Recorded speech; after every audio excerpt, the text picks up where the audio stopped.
Hi there, welcome to the Schwowin's Nest. My name is Sandra.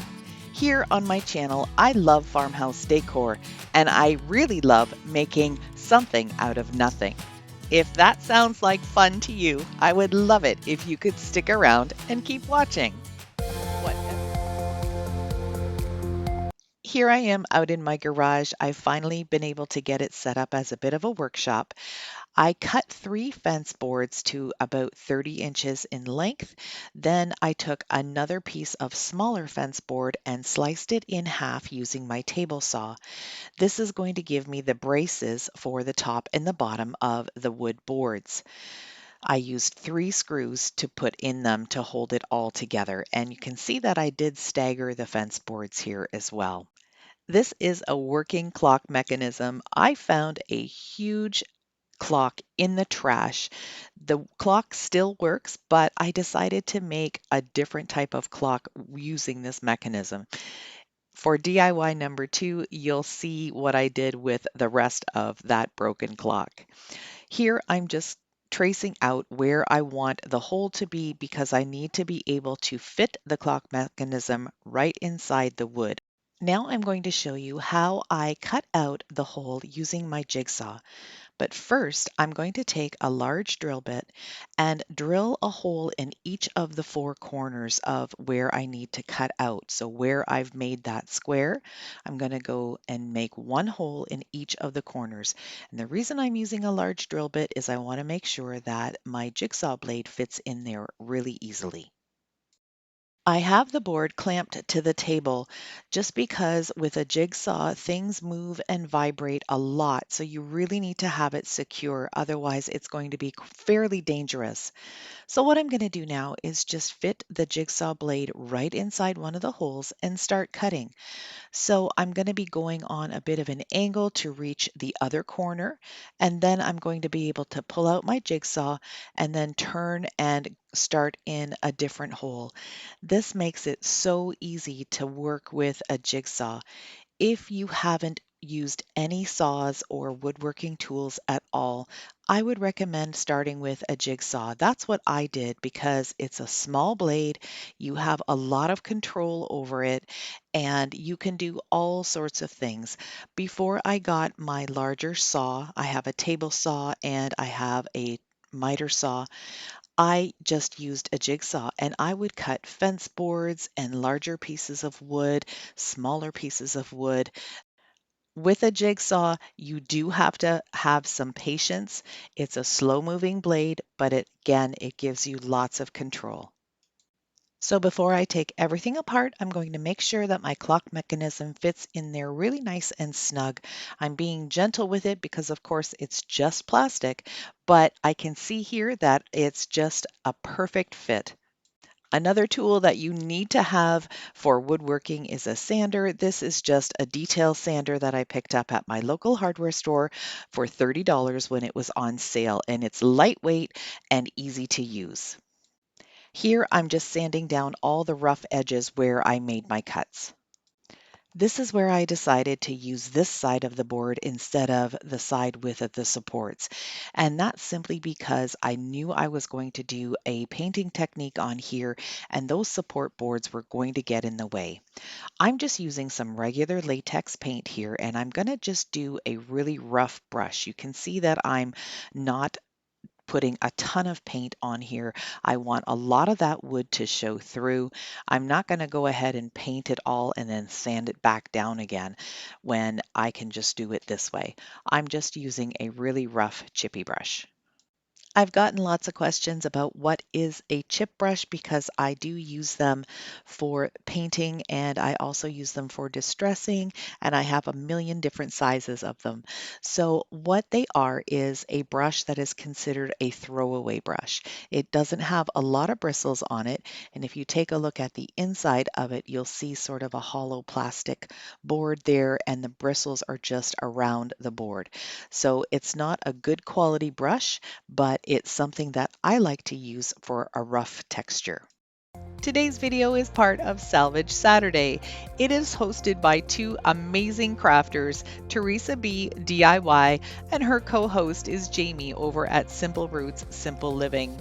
We've also got some amazing crafts coming to you from Emily over at Farm Charm Chic and Jess at Glue La La.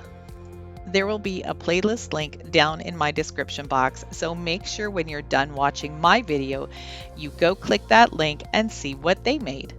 The board is dry and now I can start putting my design on it. I used a piece of plastic stencil and cut out my own windmill shape. I just did this using my craft knife. I drew it on a piece of paper, cut it out, and then traced it onto the plastic and created my own stencil. You're going to see the plastic when I bring it up in just a second. I've flipped the board around and I'm going to do the top portion. And the windmill isn't going to be a complete circle, it's going to be more of an oval shape just because of how I did the boards. I probably could have done another board and made it more of a square shape, but I thought making it more of a rectangle shape would be a little more unique. Because this is such a large shape to stencil, I don't have to use a pouncing motion. I am just brushing it on, coming from the outside edges of the stencil towards the center, and that's going to prevent any bleeding. I started out with the 3, 6, 9, and 12 just to give me the spacing that I needed for in between.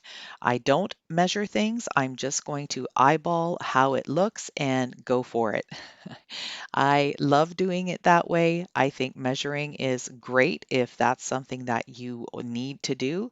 But for me, I think if it's a little off, it looks a little bit more unique and a little bit more rustic.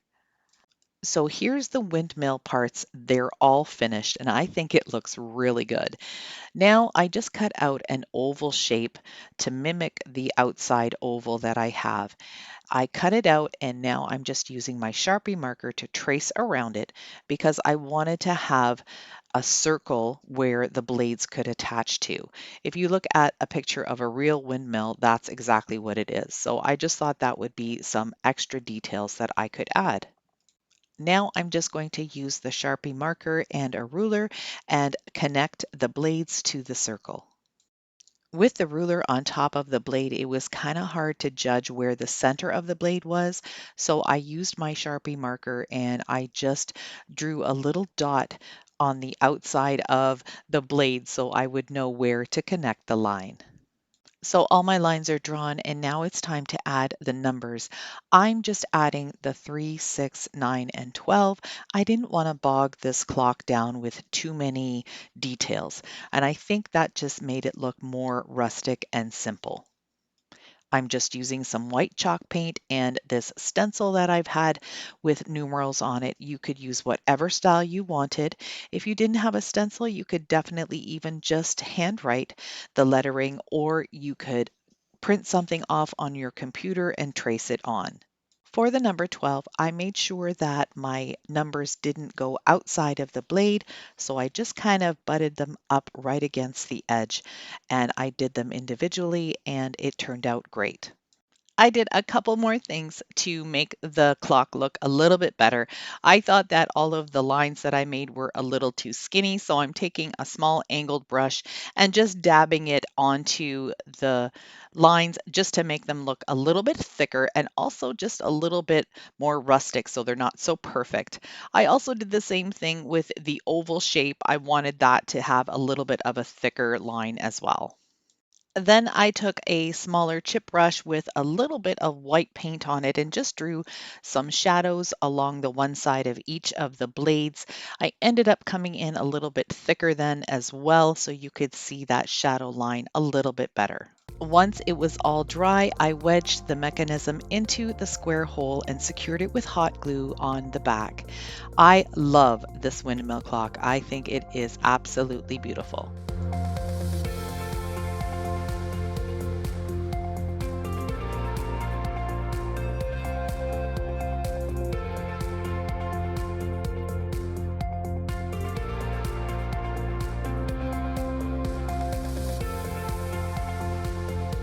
I wanted to talk to you a little bit about Rose Forever.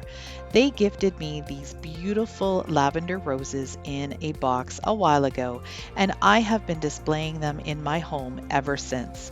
They are absolutely gorgeous, and they are real roses that have been preserved in a special way to make them last up to a year. They look, feel, and smell like real roses.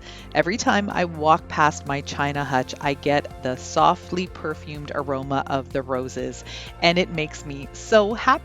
With Mother's Day fast approaching, it's time to think about what to get your mom, your grandmother, your sister, your aunt, whomever you would like to honor this Mother's Day. Go to the Rose Forever website. I'll have a link down in my description box. They have up to 50% off on all their bouquets from now until Mother's Day. You'll also get $20 off when you use the code Schwowin20. So this is the large clock that I found in the trash simply because it had probably fallen off the wall and that bottom part broke.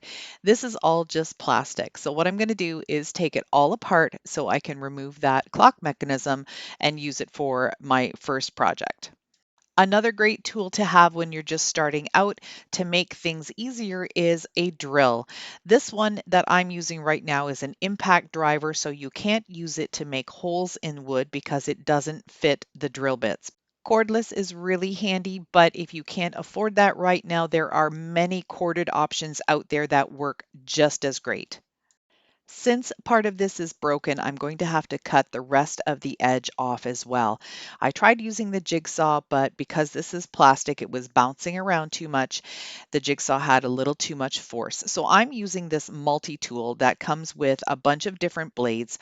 This is just a regular square blade, and how this tool works is it just vibrates back and forth and gives you that cut. So this was a little tricky for me to do. I did take my time doing it, and I had to really go slow with this tool, but it did work out in the long run.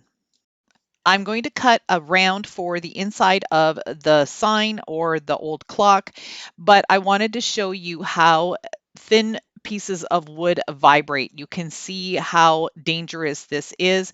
You can't really hang on to the jigsaw and the wood at the same time. So make sure when you are using a jigsaw that it is a thicker piece of wood that doesn't have the ability to flap like that.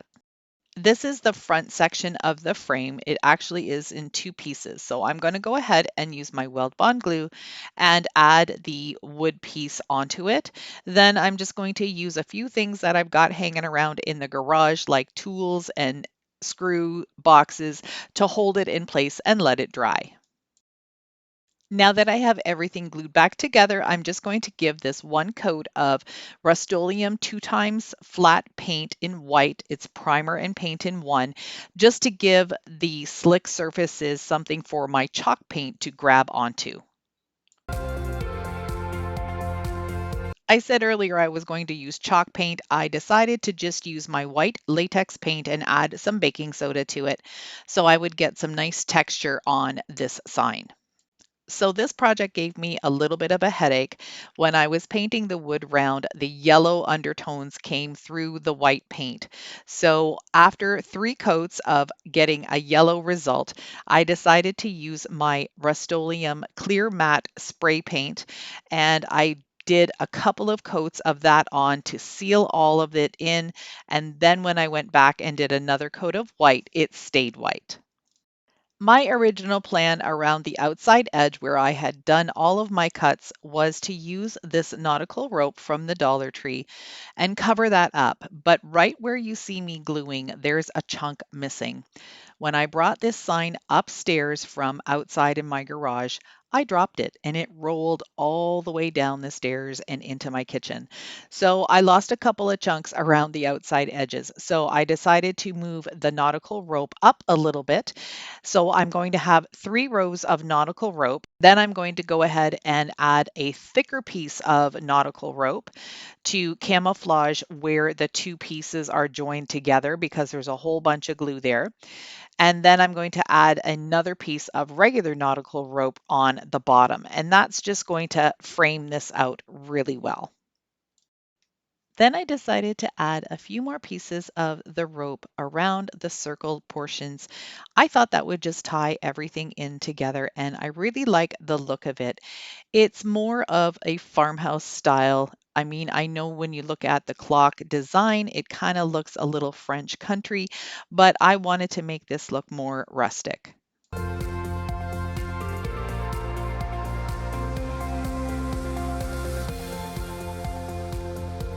Finally, I took another piece of rope and then outlined the interior circle. I needed to cover up some of the glue that I used to put the piece of wood in, but I also think this just finished it off. I printed a large design on two pieces of tissue paper, and I will have the design available as a free printable on my website. I'm using Mod Podge to apply the first half, and then I'm going to go ahead and do the same tissue paper technique for the bottom half, join it together as best I can, and very gently make sure that I get out all of the bubbles and lines and creases. To make it look even more rustic, I'm using a small chip brush and some black paint, and I'm just going to dry brush all around in these crevices. I'm going to also go across the circle and the label on the top very gently, but just giving it a really nice distressed look. I love the concept of this sign, but I do think that the tissue paper print should be a little bit bigger. This is the largest sheet that I can do with my printer, so I might do something a little bit different if I decide to change it up. You guys will have to let me know what you think. And finally, I'm getting around to sanding all of the raised edges. I'm using some rough grit sandpaper because I want to get down to the original black silvery color and bring out some of that texture.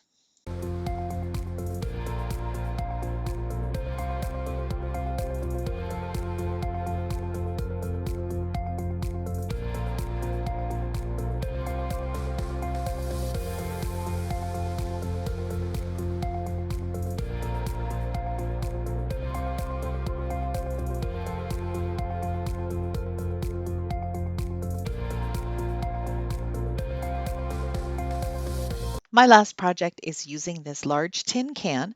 I'm going to paint it with a couple of coats of the baking soda white paint mixture, and I'm just using a large brush just to make the job a little bit quicker. I've got this wood round that I picked up at Michael's. I think they were about $1.25. I had used it on a previous project, but I sanded down a little bit of the paint. And now I'm using these wooden dull pegs that were also from Michael's. I had actually purchased this in thinking that I might make some little mini rolling pins by gluing two of them together. That never happened, so I'm going to use them as riser legs on this little piece of wood. Just using hot glue, I'm going to start at north and then do south, then do east and west. And again, I'm just eyeballing, not measuring. It's not going to be 100% perfect, but it's good for me. A few weeks ago, I invested in some antiquing wax. This is the Folk Art Home Decor line of antique wax, and I am loving it.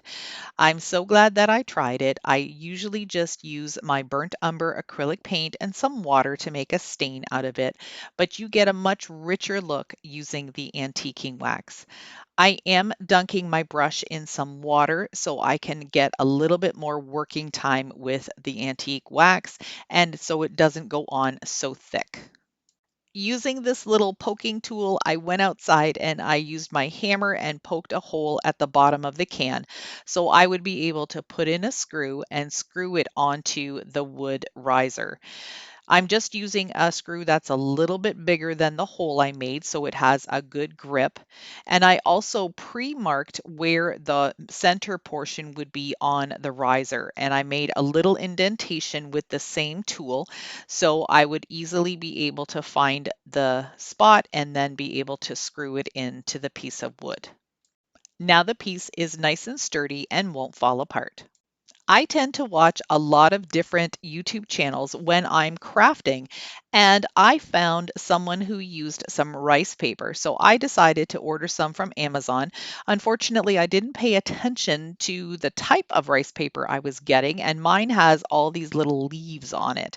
It's very pretty, and I probably will use it for some projects, but for this one, I just kind of wanted it more plain, but that's okay. I'm going to work with it. Now, I did try using my paper cutter and that just made a mess of the edges. It tore it all up. So I ended up going back and just using my scissors to cut out a square label. Rice paper is much thicker than tissue paper, so I was able to put this through my printer without attaching it to printer paper. Now, I'm not sure what other types of rice paper may be this thick. Maybe I just got lucky with this one, but I'm really excited that I have another medium to use for my labels. I'm using Mod Podge to apply a generous layer on the bottom because, again, as I said, this is a little bit thicker than tissue paper, so I need quite a bit of glue at the bottom so it will stick properly. I'm going to very carefully just lay it on and smooth it out. I'm not putting a layer of Mod Podge on the top of this because I wanted it to keep its paper-like effect. The graphic I used for this is from the Graphics Fairy, so I'll have the link down in my description box. I'm just taking a lid from a canister that I found in my stash. I tend to take the lids off and redo the canisters and use them for arrangements, so I have lots of extras. I'm just adding some twine. I'm going to add a little sprig of greenery, and this project is done.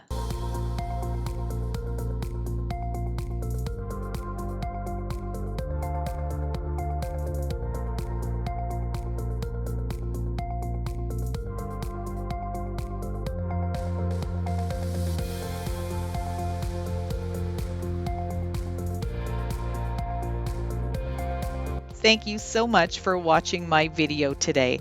I hope you enjoyed the projects, and if you did, I would love it if you could give me a thumbs up, hit the subscribe button if you haven't already, and make sure you click the bell to get notified every time I upload something new. Have a wonderful Saturday. Bye for now.